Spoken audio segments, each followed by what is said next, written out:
কত ভুল আপনি করেছেন, কত অন্যায় আপনি করেছেন, কত পাপ আপনার হয়েছে, কত মিথ্যা আপনি বলেছেন, কয় ওয়াক্ত নামাজ ছেড়েছেন, কয় লাখ টাকা ঘুষ খেয়েছেন, কত যৌতুক আপনি খেয়েছেন, কত মিথ্যা আপনি বলেছেন।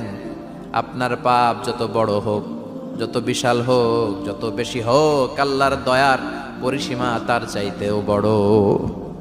আপনার পাপ, আপনার অন্যায়, আপনার জুলুমগুলো যদি হয় খালের পানির সমান, বিলের পানির সমান, আল্লাহর দয়া সাগরের পানির সমান। আপনার পাপ যদি হয় সাগরের পানির সমান, আল্লাহর দয়া মহাসাগরের পানির সমান। আপনার পাপ আর অন্যায় যদি হয় পাহাড়ের সমান, আল্লাহর দয়া আকাশের সমান। আপনার পাপ যদি হয় আকাশের সমান, আল্লাহর দয়া আরশের সমান। এজন্য আল্লাহ বললেন, ইয়া আইয়ুহাল্লাযীনা আমানু তুবু ইলাল্লাহি তাওবাতান নাসুহা। ও আমার গোলাম, তুই তোর নিজেরে যত বেশি ভালোবাসিস তার চেয়েও আমি তোরে বেশি ভালোবাসি।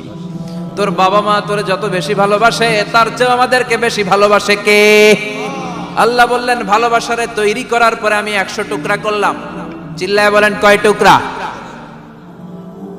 99 টুকরা ভালোবাসা আমি আল্লাহ নিজের মধ্যে রেখে দিলাম।